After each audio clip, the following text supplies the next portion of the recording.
নমস্কার বন্ধুরা, আমি ঐন্দ্রিলা এবং আপনারা দেখছেন ওয়াইল্ড ইন্ডিয়া ট্রাভেলস। গত বছর এই সময়ে আমি গিয়েছিলাম কাশ্মীর ভ্রমণে।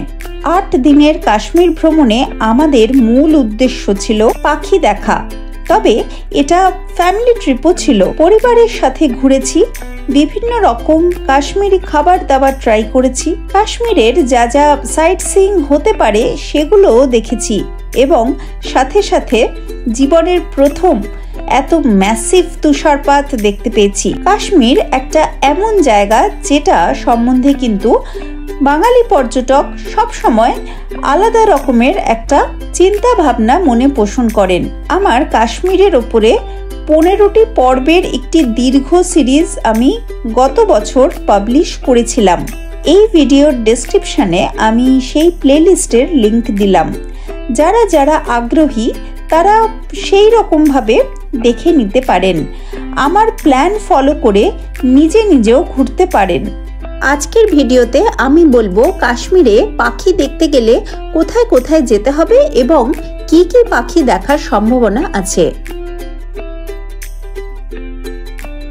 গুড মর্নিং ফ্রেন্ডস, আজকে 7ই মার্চ সকালবেলা, এখন 7:45 মতন বাজে। প্রথমে আসি পেহেলগাঁওতে। আমাদের ট্রিপটা মূলত পেহেলগাঁও থেকেই শুরু হয়েছিল। জম্মু থেকে ফ্লাইটে শ্রীনগর এসে সেখান থেকে আমরা পেহেলগাঁওতে গাড়ি নিয়ে চলে এসেছিলাম। শ্রীনগর আমরা তখনও ঘুরিনি। পেহেলগাঁওতে ঢুকতে ঢুকতেই প্রচন্ড তুষারপাত শুরু হয়ে গিয়েছিল। যাই হোক, পরদিন সকালবেলা উঠেও আমরা একটু তুষারপাত পেয়েছি। সকালেই আমাদের বার্ড ওয়াচিং করতে বেরোনোর কথা। সকাল 9টার কাছাকাছি, 9টা নাগাদ আমরা রওনা দিয়েছি। প্রচন্ড ঠান্ডার মধ্যে কাঁপতে কাঁপতে চললাম পাখি দেখতে।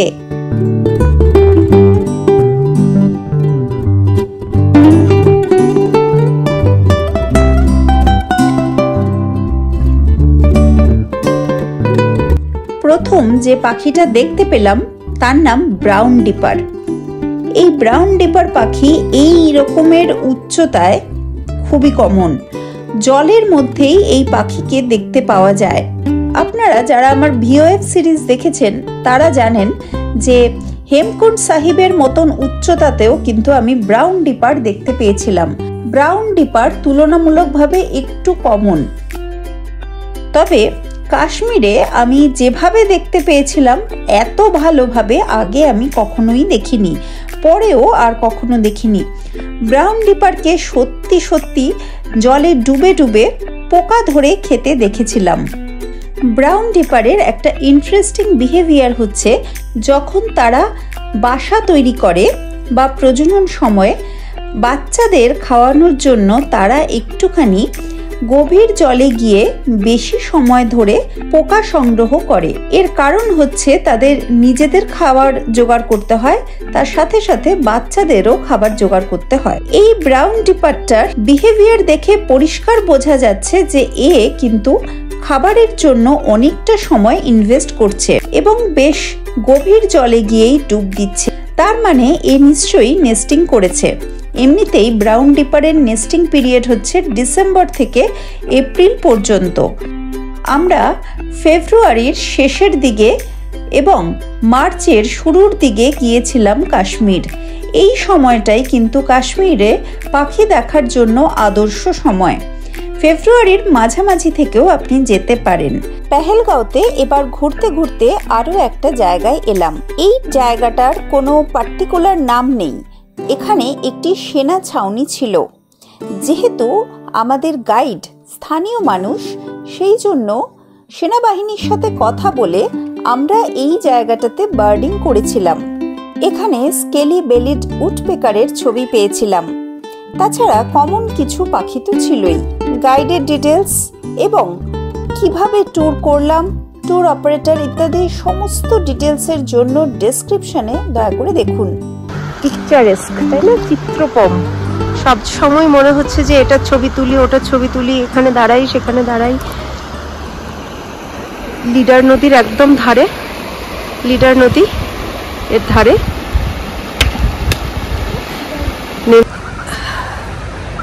দারুণ সুন্দর চারপাশটা। কত দেখাবো। ব্লু হুইসলিং থ্রাশ বা নেপালি ভাষায় যাকে বলে কলচুরা, সেই পাখিকে দেখতে পেলাম এখানে। হিমালয়ে এই পাখিটা ভীষণ কমন। আপনারা হয়তো আমার অনেক ভিডিওতে একে দেখেছেন।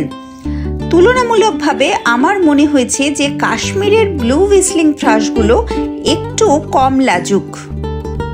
ঘন নীল বর্ণের পালকের ওপরে ছোট্ট ছোট্ট সাদা সাদা ছিটে, দারুণ লাগে কিন্তু আলো পড়লে। কমলা রঙের ঠোঁট এই পাখির। কাশ্মীরি ভাষায় একে বলে হাজার দাস্তান, তার কারণ এই পাখি নাকি হাজার রকম সুরে গান গাইতে পারে। এত সুন্দর, এত অপূর্ব এই জায়গাটা না, আমার মানে ভাষায় প্রকাশ করতে পারবো না, এত সুন্দর লাগছে। জলের ধারে ধারে এই পাখিগুলোকে দেখা যায়। এরা জলের মধ্যে ভাসমান বিভিন্ন রকমের পোকা ইত্যাদি ধরে খায়। একবার যদি এদেরকে স্পট করে ফেলা যায় তাহলে মোটামুটি খেয়াল করবেন ওই একই জায়গার মধ্যে কিন্তু ঘোরাঘুরি করে। যারা একদম নতুন পাখি দেখা শুরু করেছেন বা ফ্যামিলি ট্রিপে কাশ্মীর যাচ্ছেন, তারা কিন্তু চেষ্টা করবেন এই ছোট ছোট পাখিগুলোকে স্পট করতে। যদি স্পট করতে পারেন তাহলে কিন্তু অতি অবশ্যই আমাকে এসে আবার লিখবেন। আপনি নতুন একটা পাখি দেখতে পেলে আমি খুবই খুশি হব। কি সুন্দর জায়গাটা না, অসাধারণ। হয়তো মানে সেরকম মানে পেহেলগাঁওয়ের মধ্যেই, কিন্তু স্পেশাল যে কোনো একটা পার্টিকুলার জায়গা তেমন নয়। মানে পুরো পেহেলগাঁওটাই সুন্দর, মানে যেদিকেই তাকাচ্ছি সেদিকেই না মনে হচ্ছে একদম অন্যরকম আর কি, একটা অন্যরকম একটা ব্যাপার, একদম ছবির মতন যেরকম আমরা ক্যালেন্ডারে দেখি সেই রকম। পেছনে পুরো বরফের পাহাড়, আর সামনের দিকে হচ্ছে নদী, যেটা এখন আমাদের সামনের দিকটায় রয়েছে। হ্যাঁ, আর পাশে এই যে ক্ষেতগুলো রয়েছে, এখানেই প্রচুর ভালো ভালো বার্ডস পাওয়া যায়। নর্মালি এখানে ব্র্যামলিং নেমে আসে। আজকে আমরা এখনও পাইনি, কিন্তু ব্র্যামলিং বা ইয়েলো হ্যামার এগুলো সব এখানে ধানের ক্ষেতে নেমে আসে, এখানে বসে থাকে। এবং শুনলাম যে এখান থেকে ওরা যেতেই চায় না, মানে সারা দিন নাকি এখানে ফটো তোলাতুলি পসিবল। তো আজকে সকাল থেকে আসলে বেশ স্নোফল হচ্ছিল, তো যার ফলে একটুখানি ওয়েদারটা অন্যরকম হয়ে গেছিলো আমাদের, তার জন্য একটুখানি বেরোতেও দেরি হলো। তো যার ফলে আমরা ব্র্যামলিংটা এখনও পাইনি। তো আমরা আরও দু একটা আশেপাশের ছোটোখাটো লোকেশানে খুঁজবো। তো পসিবলি ব্র্যামলিং বা ইয়েলো হ্যামার বা পাইন বান্টিং এগুলো আজকে পেয়ে যাব। প্রথম দিন পুরোটা সময়ে আমরা পেহেলগাঁওতে ঘুরে পাখি দেখেছিলাম। চললাম লিডার নদীর রাফটিং পয়েন্টের দিকে।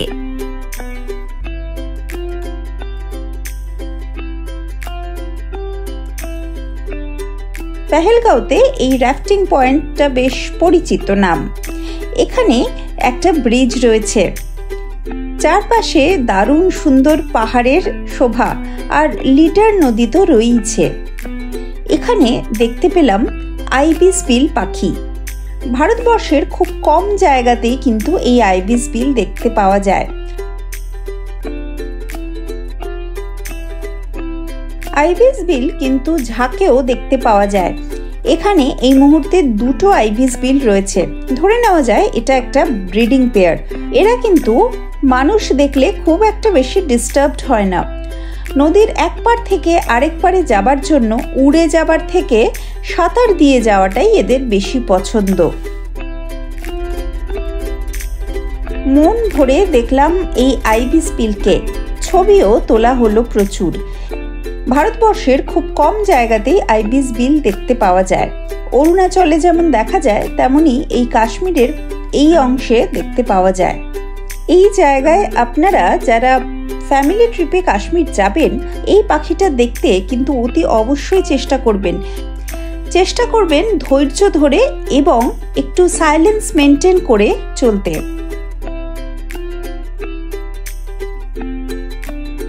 এখানে হোয়াইট ওয়াকটেলেরও দেখা পেয়েছি। হোয়াইট ওয়াকটেলের প্রচুর সাবস্পিসিস রয়েছে। এমনিতে এই সাদা খঞ্জন কিন্তু সারা ভারতবর্ষেই বেশ কমন। তবে স্থান ভেদে সাবস্পিসিসগুলো আলাদা আলাদা হয়। পার্টিকুলারলি এই সাবস্পিসিসকে মাস্ট ওয়াকটেলও বলা হয়, তার কারণ এর মুখমণ্ডল অনেকটা মুখোশ পরিহিতের মতন। খঞ্জন পাখি যেমন ভাবে চলে ল্যাজ নাচিয়ে নাচিয়ে, সেভাবেই এই পাখিটাও ব্যস্ততার সাথে ল্যাজ নাচাতে নাচাতে জলের ধারে ঘুরে ঘুরে পোকা খাচ্ছিল। নদীর ধারে বার্ডিং শেষে এবার আমরা চলেছি একটা অন্য রকমের হ্যাবিটেটে। এখানে চারদিকে প্রচুর পাইন গাছ। পাইন গাছে আবার যে ধরনের পাখি দেখতে পাওয়া যায় সেগুলো দেখার চেষ্টা করব। খেয়াল করে দেখবেন, আমরা কাশ্মীরে যখনই বার্ডিং করছি বিভিন্ন আলাদা আলাদা লোকেশন এবং আলাদা আলাদা হ্যাবিটেটে কিন্তু ঘুরছি। সেই রকমভাবে পাখি দেখাও চলছে এবং সাথে সাথে হ্যাবিটেট সম্বন্ধেও আমরা অনেকটা জ্ঞান লাভ করতে পারছি। প্রথমে দেখলাম বার টেলড ট্রি ক্রিপার। এই পাখিটার নাম সম্বন্ধে প্রথমে বলি। বার টেলড অর্থাৎ ল্যাজে দাগ রয়েছে।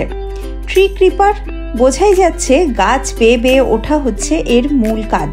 পাখির বাংলা নামের থেকে ইংরেজি নামগুলো প্রথমে শুনলে খটোমটো লাগলেও আসলে কিন্তু মনে রাখার জন্য ওটাই সব থেকে সোজা। ট্রি ক্রিপার অর্থাৎ গাছ বেয়ে ওঠা। এখানে দেখে বোঝাই যাচ্ছে যে পাখিটা গাছ বাইতে বাইতে ওপর দিকে ওঠে এবং তারপর আবার সে কাণ্ডের গোড়ার দিকে চলে যায়। আবার একই প্রসেসে সে পোকা খেতে খেতে ওপরের দিকে ওঠে। এরপর দেখলাম ইয়েলো বিল্ড ব্লু ম্যাকপাই পাখিকে। আপনারাও হয়তো এই পাখি অনেক দেখেছেন। এই পাখি করভিডে ফ্যামিলির মধ্যে পড়ছে, অর্থাৎ কাক এই সেম ফ্যামিলির সদস্য। আকারে বড়, লম্বা লেজ এবং কর্কশ ডাক, এটাই হচ্ছে এই পাখির বৈশিষ্ট্য। এরপর গাছের মাথায় খুব কম সময়ের জন্য এসে দেখা দিল হোয়াইট চিকড নাটহ্যাচ। এই পাখিটা বরঞ্চ একটু স্পেশাল বলা যেতে পারে। এরপর পাইনের বনে দেখা পেলাম রুফোস্নেপড টিট পাখির। 2-3টি পাখি একসাথে ছিল। খুব ছোট্ট আকারে হলেও এমন চঞ্চল, মাঝে মধ্যেই কিন্তু চোখে পড়ে যাচ্ছিল। পাইনের বন থেকে আবার চলে এলাম লিডার নদীর ধারে। এখানে আবার নদীর আশেপাশে পাওয়া যায় এমন কিছু পাখির খোঁজ করব। এখানে দেখা পেলাম ইউরেশিয়ান রেন পাখির। এই পাখিটা ভীষণ ছোট্ট এবং প্রচন্ড লাজুক, যদিও কাশ্মীরে অন্যান্য দিনও এই পাখির দেখা আমরা পেয়েছিলাম। সকালবেলা থেকে টুকটাক কিছু বার্ডিং হচ্ছে। এখন 2:30 বাজে। এখন গিয়ে একটু রোদের দেখা পেলাম। লিটারেলি সকালবেলা থেকে প্রচন্ড ঠান্ডা, প্রচন্ড বরফ পড়ছে মাঝে মধ্যে, মানে ওয়েদারটা একদম আলাদাই ছিল। এখন একটু রোদ দেখে ভালো লাগছে। পাখি দেখার জন্য সব সময় হ্যাবিটেটটা মাথায় রাখা প্রয়োজন, তাহলে আপনি অচেনা জায়গাতেও কিন্তু গিয়ে নিজে খুঁজে পাখি দেখতে সক্ষম হবেন।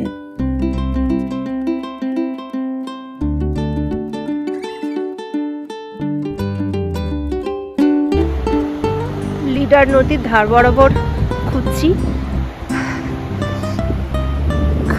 কিছু টার্গেট স্পিসিস আছে, যেটা দেখবার জন্য পার্টিকুলারলি আর কি এদিকে আসা। কিন্তু এত ঠান্ডা এখানে, মানে নদীর কাছাকাছি আরো বেশি ঠান্ডা লাগছে। আর এখন আস্তে আস্তে আবার মেঘলা হয়ে যাচ্ছে, আর আবার হয়তো স্নোফল শুরু হবে, বৃষ্টি শুরু হবে। কিন্তু একটু সময়ের জন্য রোদ উঠেছিল, এখন আবার মেঘ।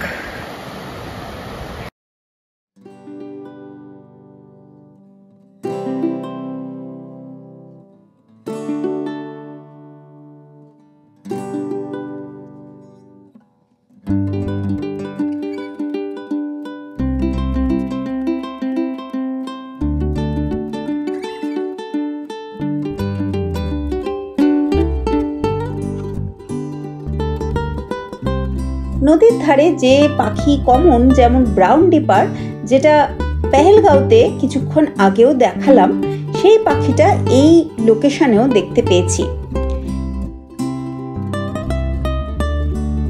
ব্রাউন ডিপার কিন্তু সারা ভারতবর্ষেই হাই অল্টিটিউডে নদীর পাশে দেখতে পাওয়া যেতে পারে, কিন্তু এই হোয়াইট থ্রোটেড ডিপার এটা কিন্তু পেহেলগাঁওয়ের স্পেশালিটি।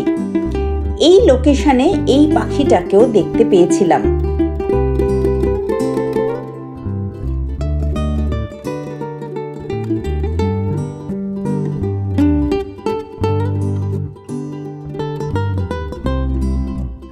এরপর দেখতে পেলাম ওয়াল ক্রিপার। নাম শুনেই বোঝা যাচ্ছে যে দেওয়াল বেয়ে বেয়ে ওঠা এর স্বভাব, তবে এখানে দেওয়াল নয়, পাথরের দেওয়াল বলা যেতে পারে। দারুণ সুন্দর এই পাখিটা তার হ্যাবিটেটে যেন পুরোপুরি ক্যামোফ্লেজড হয়েছিল। হোয়াইট থ্রোটেড ডিপার, যেটা আমাদের টার্গেট ছিল এখানে লিডার নদীর পাশে, পেয়ে গেলাম।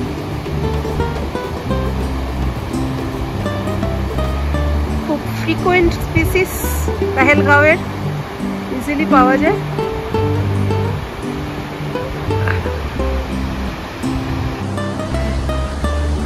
আমার তোলা হয়ে গেছে।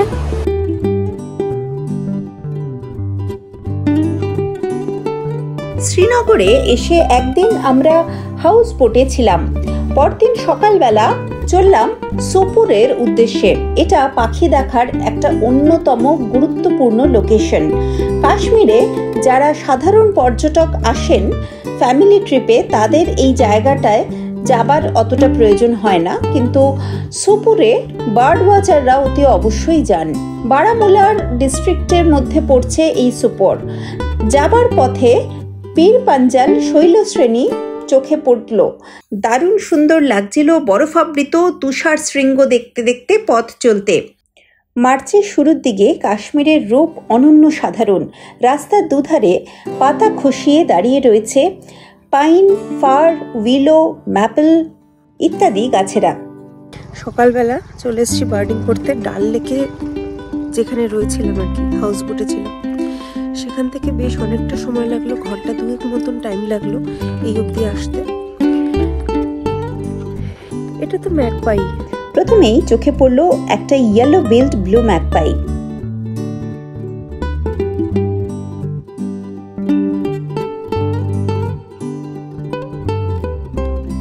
এটা হলো ইউরেশিয়ান রেনের হ্যাবিটেট। আগেও দেখিয়েছি এই পাখি পেহেলগাঁওতে। ইউরেশিয়ান রেন সবসময় এরকম শুকনো ঝোপঝাড়ের মধ্যেই ঘুরতে দেখেছি।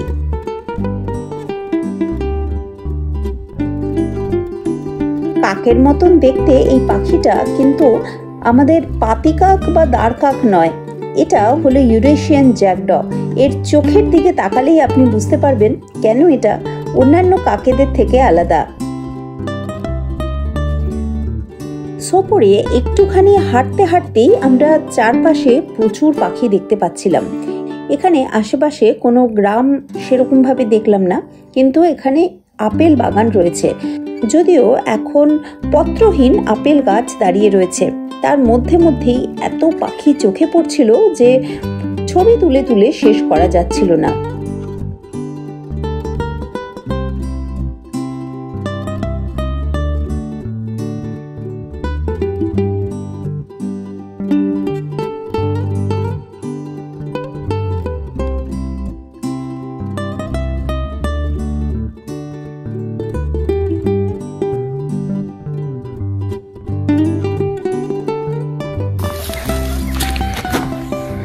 Sparrow.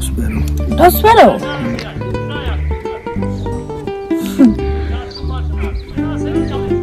Sparrow. আরে ওই যে ওখানে ওইটা। হ্যাঁ, ওগুলো স্প্যারোগুলোই এরকম ভাবে বসে সাধারণত। এর পরের পাখি ব্ল্যাক থ্রোটেড অ্যাসেন্টার। ইউরেশিয়ান হুপু আপনি সুন্দরবনের মতন জায়গাতেও যেমন দেখবেন, ঠিক সেরকম কাশ্মীরের মতন শীত প্রধান অঞ্চলেও কিন্তু দেখতে পাওয়া যায়। এই পাখিগুলো আসলে জেনারেলিস্ট।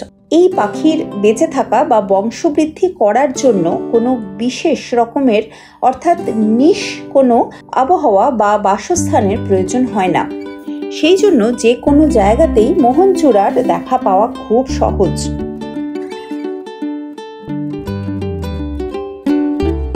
এরপর দেখলাম বেশ কিছু কাঠঠোকরা পাখি।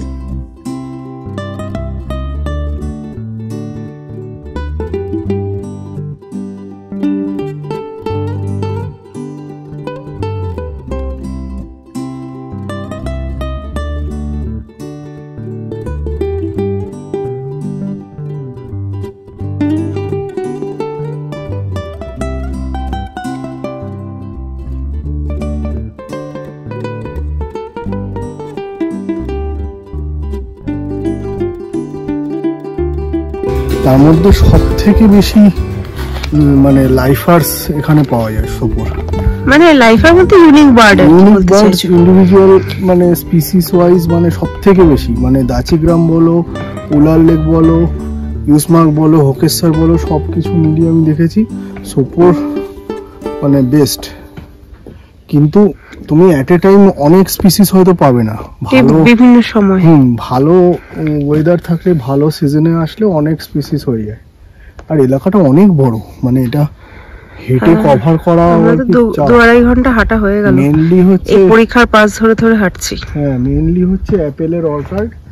এবারে অ্যাপেল গাছের ভেতর দিয়ে দিয়েই তো এলাম। এই তো একটা আপেল তো পড়ে এই দিকটা আপেল বাগান।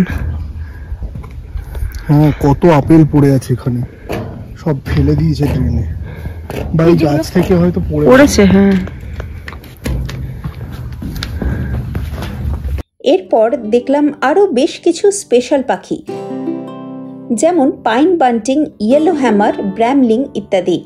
মার্চের মাঝামাঝি সময়ে বেশিরভাগ ইয়েলো হ্যামার কিন্তু ফিরে গেছে, তাও 2-1টা পাখিকে দেখতে পেয়েছিলাম।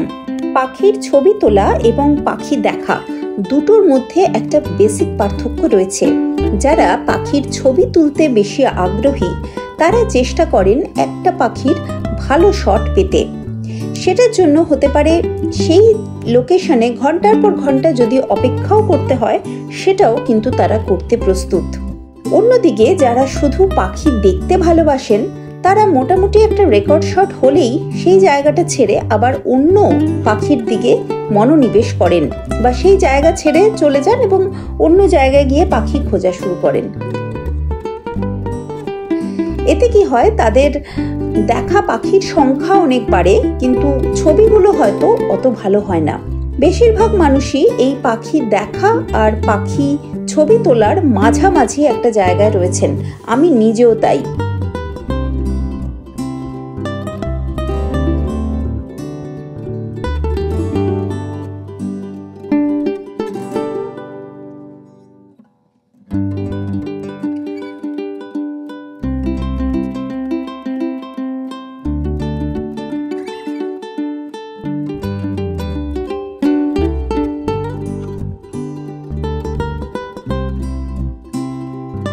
কাশ্মীরের মতন দূরবর্তী জায়গায় গিয়ে বার্ড ফটোগ্রাফি বা বার্ড ওয়াচিং করার আগে খেয়াল করবেন যে আপনি আপনার চারপাশের পাখিদের দেখেছেন কিনা, বা সেগুলো দেখে বা তাদের ছবি তুলে প্র্যাকটিস করেছেন কিনা। প্রথমেই যদি কাশ্মীর বা অন্য কোনো দূরবর্তী স্থানে গিয়ে ছবি তোলার চেষ্টা করেন তাহলে একটু হতাশ হতেও পারেন। সবথেকে ভালো লোকালে ফিল্ড করা, সেটার জন্য কিন্তু আপনার বার্ডের বেসিক নলেজ কিছু প্রয়োজন, তার জন্য কিছু ফিল্ড গাইডও দরকার হতে পারে। পাখি দেখা এবং ছবি তোলা একটা দারুণ সুন্দর শখ। যদি আপনি সেই শখটা নিজের মনে প্রতিপালন করতে পারেন তাহলে আস্তে আস্তে সেটা আপনার জীবনের একটা গুরুত্বপূর্ণ অঙ্গ হয়ে উঠবে।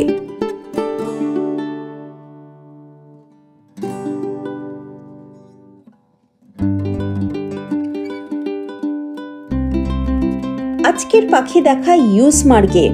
পুরো রাস্তা জুড়েই দেখলাম রাস্তার দুধারে প্রচুর বরফ পড়ে রয়েছে। মার্চের প্রথম থেকে মাঝামাঝি এই ট্রিপ, এই সময় এখানে বেশ বরফ দেখতে পেয়েছিলাম, কিন্তু 1-2 সপ্তাহ দেরিতে গেলেই কিন্তু এতটা বরফ দেখতে পাওয়া যাবে না। চলে এলাম ইউসমার্গে, চারিদিকে বরফ। যদিও আজকে ওয়েদারটা সেদিনকের মতন, যেদিন আরু ভ্যালি ঘুরেছিলাম সেদিন যেমন পুরো নীল আকাশ ছিল সেরকম নয়, তবে আমাদের উদ্দেশ্য এখানে পাখি দেখা। ইউসমার্গে পাখি দেখব, দেখা যাক। একটুখানি এইদিকে একটুখানি ওপরের দিকে উঠতে হবে, পাইন গাছগুলো অব্দি যেতে হবে। রাস্তায় দুপাশে বরফ, মাঝে কিছুটা কিছুটা জায়গা আর কি এর উপর দিয়ে দিয়ে যাচ্ছে। আচ্ছা, এটা রাসেট স্প্যারো।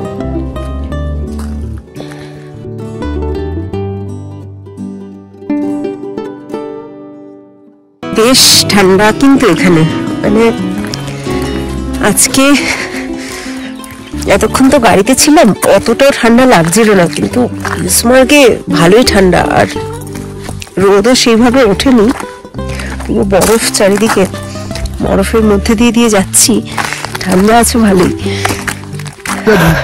দিচ্ছে না, মানে একটুখানি সেরকম পা ঢুকছিল না, সেটা একটা ব্যাপার, খুব হালকা। বরফের ওপর দিয়ে অতি কষ্টে কোনো মতে হাঁটতে হাঁটতে আমরা একটু উঁচুতে, যেখানে গাছগুলো শুরু হয়েছে, সেই পর্যন্ত গেলাম। এখানে আমাদের মূল উদ্দেশ্য হচ্ছে কাশ্মীরি নাট ক্র্যাকার খুঁজে বার করার। প্রথমে যে অংশটা বরফ ছিল সেখানে চলতে একদম অসুবিধে হয়নি, কিন্তু তারপরে ওপরের দিকটায় যখন আমরা গিয়েছিলাম সেখানে কিন্তু বরফটা অনেকটা বেশি। ওখানে গিয়ে মনে হচ্ছিল যে একটা বরফের জন্য স্পেশাল জুতো থাকলে হয়তো ভালো হতো। প্রসঙ্গত জানাই, আমাদের জুতোটা পাখি দেখার জন্য যে গ্রিপওয়ালা জুতো সেরকমই, এটা কিন্তু ওয়াটারপ্রুফ জুতো।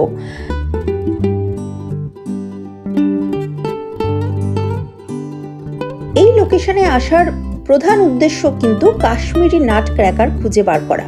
যদিও প্রথমেই সেই পাখিটা না পেলেও অন্যান্য কিছু পাখি যেটা এই জায়গায় বেশ কমন, সেগুলো পেলাম। ওপরটা আরো বেশি বরফ, সেই বরফের মাঝে মাঝে আবার কিছুটা কিছুটা জায়গা ফাঁকাও রয়েছে। সব মিলিয়ে মিশিয়ে এখানে বেশ কিছু পাখি দেখতে পেয়েছিলাম।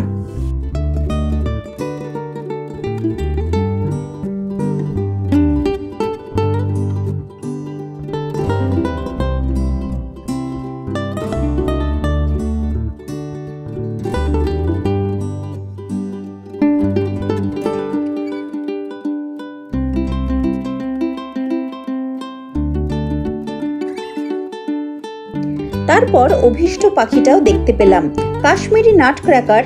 নাম শুনেই বোঝা যাচ্ছে যে এটা কাশ্মীরের এন্ডেমিক পাখি। দারুণ ভালো লাগছিল এই পাখিটাকে দেখতে পেয়ে। অনেকক্ষণ ধরে দুটো পাখিকে দেখলাম এবং তার ছবি ভিডিও নেওয়া হলো।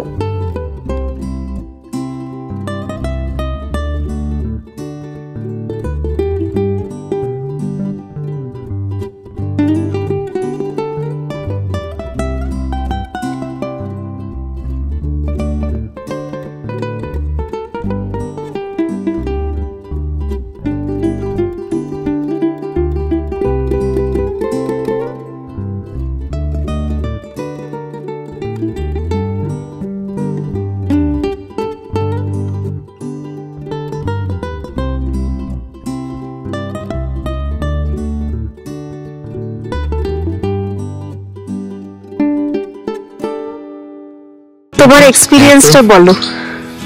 এইখানটা একটু ঝুড়ো বরফ আছে না, একটু পা ঢুকে যাচ্ছে, আমিও দু একবার পড়েছি। প্রথম এই গাছটার মধ্যে একটা বাদিকের ডালটাই ছিল, তখন আমি এখান থেকে লোকেট করতে পারিনি, এটা অব্দি চেস করেছি। ওই বাড়িটার ছাদে বসেছিল, বরফ ছিল না ওই রাস্তায়, অনেকটা ছিল, কোমর অব্দি বরফ, ওখানে যাওয়া যাবে না, মানে ইম্পসিবল টাইপের ব্যাপার, পুরো এতটা অব্দি আমার ঢুকে গেছিল। আমরা প্রথমে ভাবছিলাম এই জুতো, আমি ক্যামেরা নিয়ে কতবার পড়েছি ভাবতে পারবে না, ক্যামেরা নিয়ে পুরো স্কিট করে এরকম করে বেরিয়ে গেছি, বেরিয়ে গিয়ে কোমর অব্দি ঢুকে গেছে। তারপর আমি মানে ক্যামেরাটা তুলে ধরেছি, মানে ঢুকে গেছে, তারপর যখন বেরিয়েছি এতটা পুরো কোমর অব্দি ঢুকে গেছে। তারপর যখন উঠেছি, ওঠার পর বলছি যে জুতোটা আর বার করা যাচ্ছে না, খালি পায়ে বেরিয়েছি। তারপর হাত ঢুকিয়ে দিয়েছি, ঢুকিয়ে জুতোটাকে টেনে বার করেছি, দেখছি ওর মধ্যে পুরো ভর্তি বরফ। তো তারপর আবার জুতো পরলাম, ও বলছে এই ভাঙা গাছটার উপর দিয়ে ব্যালেন্স করে যেতে, কারণ দুদিকে আর কি বেশি বরফ। এবার ভাঙা গাছের উপর দিয়ে ব্যালেন্স করে হাঁটা যাচ্ছে না, কারণ পা স্কিট করছে। এবার কোনো রকমে আর কি একটা গাছ পেরিয়েছি, তারপর বলছে তারটা ডিঙোতে, তারপর তার ডিঙিয়েছি, তারপর ওইদিকে গিয়ে বলছে যে লাফ দিয়ে দাও, চলে এসো। ও কি করলো, দুটো কাঁধে আমাদের দুটো ক্যামেরা নিয়েছে, করে ও স্কিট করে পুরো নিচে চলে গেল। এবার আমি তো পারছি না, আর ও বলছে স্যার मैं স্পিড লু স্পিড নিয়ে আমি নেমে যাই। বললাম নামও, আর কি বলবো। তো আমি আস্তে আস্তে কোনো রকমে গেছি, আর বহুবার পড়েছি, মানে বরফের এই কুচিগুলো আর কি মনে হচ্ছে যেন পুরো মানে আরে মনে হচ্ছে ছুরি দিয়ে কেউ ফালা ফালা করে দিচ্ছে হাত, মানে কোমরে লাগে না, এখানে তো সেই সব হয়নি, কিন্তু হাত মাটিতে রাখা মানে মনে হচ্ছে যেন কেটে গেল।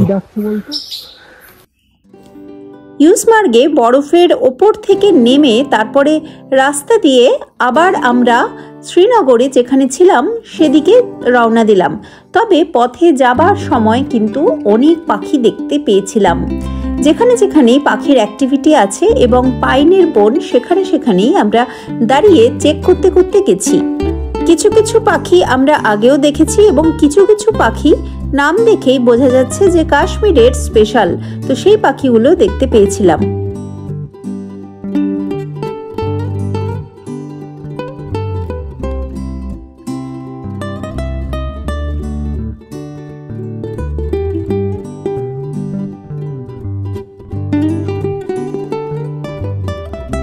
এরপর আমরা টনি আউলের খোঁজে গেলাম বুদগাম ডিস্ট্রিক্টের মধ্যে ধর্মশালা বলে একটি জায়গায়। দেখে আদপে মনে হলো এটি কোনো শিখ কলোনি হতে পারে, কারণ চারপাশে প্রচুর শিখ বাচ্চা ক্রিকেট খেলছিল। এখানে শিখ মানুষদের চাষাবাদ আছে সেটাও দেখলাম। টনি আউলের সন্ধানে মাঠে মাঠে ঘুরছি। সকাল থেকে তো অনেক পাখি পেলাম, যেরকম সেরকম বিভিন্ন রকম ভূমিরূপের ওপর হাঁটার অভিজ্ঞতা হলো। বরফে যেমন হেঁটেছি, জুতো একদম ভিজে গেছে, এখন ড্রাইভার দাদা আমাকে একটা চটি দিয়েছে, সেই চটি পরে হাঁটছি।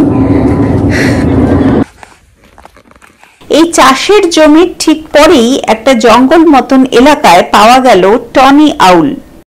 অন্যান্য বেশিরভাগ প্যাঁচার মতন এই পাখিও কিন্তু রাত্রিবেলা শিকার ধরে। অনেক দূর থেকে শব্দ শুনতে পারদর্শী এই পাখি। টনি আউল দেখে এবার ফেরার পালা। গেল টনি আউল দেখা, তাই না?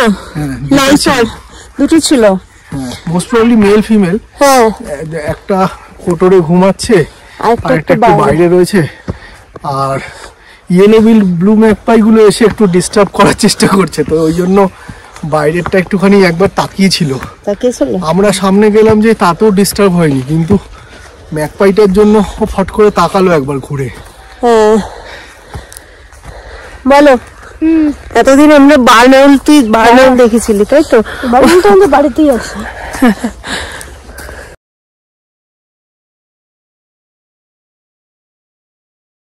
চলে এলাম বোটানিক্যাল গার্ডেনে। বোটানিক্যাল গার্ডেন যারা সাধারণ টুরিস্ট তারা অবশ্যই আসেন বোটানিক্যাল গার্ডেন। এটা একটা সাইট সিইং প্লেস, প্রচুর লোকজন এসছেন, কিন্তু আমরা এখানে এসেছি পাখি দেখতে। বোটানিক্যাল গার্ডেনে বিশেষ কিছু পাখি পাওয়া যায় যেগুলো আমরা অন্যান্য জায়গায় পাইনি।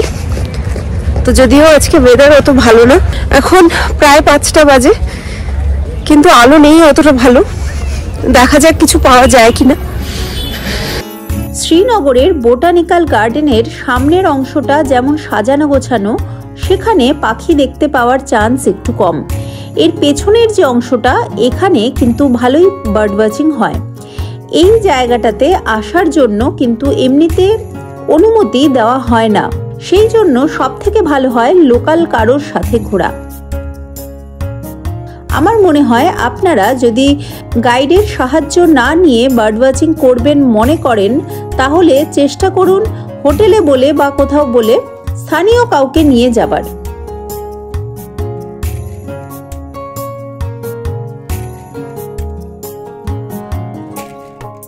আলো অনেকটা কমে এসেছে, কিন্তু তাও এই জায়গাটায় ভালোই বার্ডিং হলো। যদি আরও একটু সময় পাওয়া যায় তাহলে এখানে খুব ভালোভাবেই পাখি দেখা যাবে।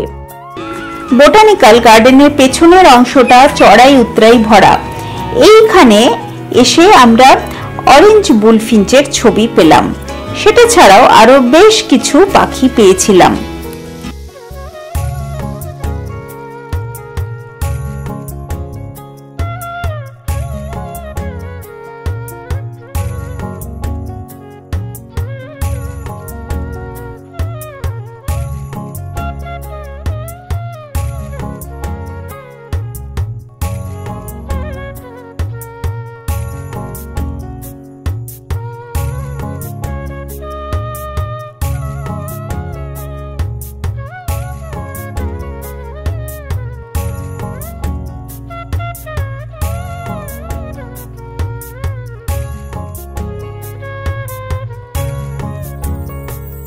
শ্রীনগরের লালচক থেকে 22 কিলোমিটার দূরত্বে অবস্থিত দাচিগাম ন্যাশনাল পার্কে কিন্তু প্রচুর পাখি দেখতে পাওয়া যায়। দাচিগাম অর্থাৎ 10টি গ্রামের সমন্বয়ে গঠিত এই অরণ্যভূমি প্রচুর পাখি, স্তন্যপায়ী, সরীসৃপ ইত্যাদির চারণভূমি।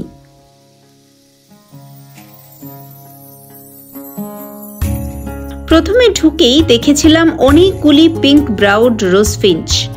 এই উচ্চতায় এই পাখিটা বেশ কমন, তবে আরো অনেকগুলো পাখি পেলাম যেগুলো কমন আনকমন মিশিয়ে।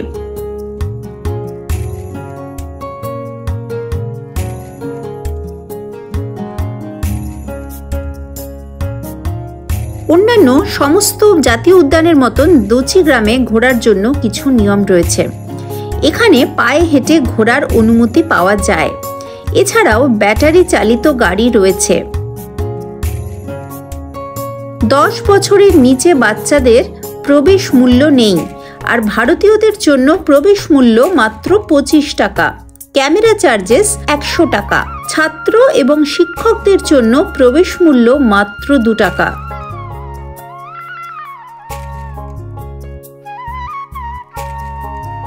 প্রতিদিন একটি মাত্র বুকিং করতে পারবেন মাথাপিছু, এবং আপনার গ্রুপ সাইজে অবশ্যই 15 জন বা তার কম হতে হবে।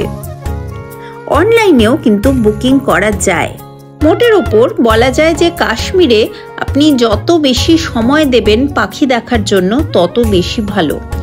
আমরা যেহেতু একই দিনে অনেকগুলো জায়গা কভার করেছিলাম, সেই জন্য খুব বেশি সময় দিতে পারিনি। এবার আমরা যতটা গেছি তার থেকেও কিন্তু আরো বেশ কিছুটা যাওয়া যায়। কোর্ট জোন রয়েছে, আমরা একটুখানি জাস্ট গেছিলাম, তারপর চলে এলাম। পুরো কোর্ট জোনে ঢোকার জন্য কোর্ট জোনের পারমিশন নিয়ে আসতে হবে। এবার অরেঞ্জ বুলফিঞ্চ দেখার জন্য আইডিয়াল জায়গা হলো এই দাচিগ্রাম ন্যাশনাল পার্ক। অরেঞ্জ বুলফিঞ্চ এখানে ডুডজিয়া বলে একটা বুশ আছে, তার একটা সিড রয়েছে, সেই সিড খেতে চলে আসে। সেই সময়টা কিন্তু খুব সংখ্যায় প্রচুর অরেঞ্জ বুলফিঞ্চ এখানে দেখতে পাওয়া যায়, এবং ওরা নাকি শুনলাম সরেও যায় না। আইডিয়াল টাইম হচ্ছে সেপ্টেম্বর অক্টোবর।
ব্লু হুইসলিং থ্রাশকে নেপালি ভাষায় আমরা বলি কলচূড়া। আর এখানে গাইড বললেন যে ব্লু হুইসলিং থ্রাশের লোকাল নাম হচ্ছে হাজার দাস্তান, মানে অনেক রকমের গান গায় সেই জন্য।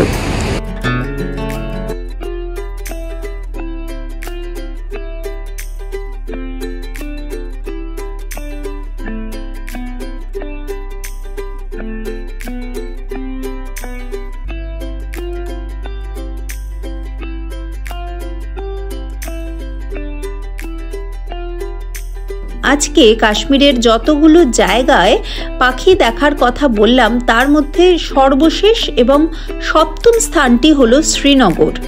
শ্রীনগরের বোটানিক্যাল গার্ডেনটা তো আগেই দেখিয়েছি, সেটা ছাড়াও আরও দুটো জায়গা এই অংশে দেখাবো। তার মধ্যে প্রথমটি হলো শঙ্করাচার্য মন্দির। শঙ্করাচার্য মন্দিরে একটু বেলার দিকে কিন্তু প্রচুর চুকার প্যাট্রিজ আসে, আমি অনেক সকালে গিয়ে অপেক্ষা করেছিলাম কিন্তু পাইনি। যেহেতু সেদিনই আমাদের জম্মুতে ফেরার তাড়া ছিল, সেই জন্য আর অনেক বেশি সময় দেওয়া যায়নি। কাশ্মীরে আরও একটা ভীষণ কমন পাখি রয়েছে, সেটা হচ্ছে চিল। আমি দেখবেন এই পুরো সিরিজে বা পুরো পর্বে অনেক জায়গায় চিল দেখিয়েছি। এক একটা গাছে প্রায় 15-20টা বা তার বেশি চিলও আমরা দেখেছি। এর কারণ হচ্ছে কাশ্মীরের মূলত খাদ্যাভ্যাস যেহেতু মাংস নির্ভর, সেই জন্য চিলেদের খাবারেরও কোনো অভাব হয় না। কাশ্মীরের মতন এত চিল আমি আর আগে কোথাওই দেখিনি। এখানে দুটো ভাল্লুককে দেখেছিলাম, যেগুলো কিন্তু পোষা নয়, কিন্তু মন্দিরের আশেপাশে যে জঙ্গলগুলো আছে সেখানে ঘোরে। চিলেরা তাদেরকেও বিরক্ত করছে। ডাল লেক অন্যতম পাখি দেখার জায়গা। আপনি যখন শিকারে রাইড করবেন তখন ডাল লেকে বেশ কিছু পাখি আপনার চোখে পড়তে পারে, যেমন পানডুবি বা লিটল গ্রেভ, কমন মুড়হেন ইত্যাদি।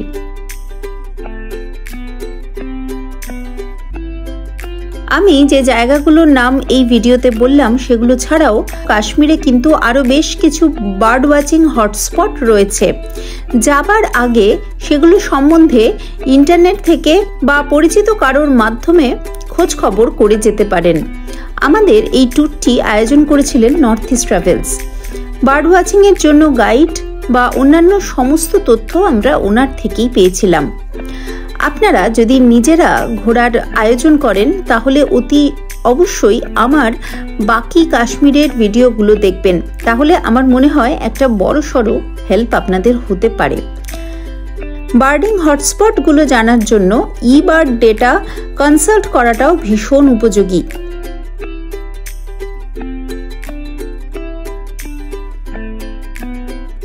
কাশ্মীরের পাখিদের নিয়ে এরকম একটা এক্সক্লুসিভ ভিডিও বানাবার অনেক দিন ধরেই ইচ্ছে ছিল।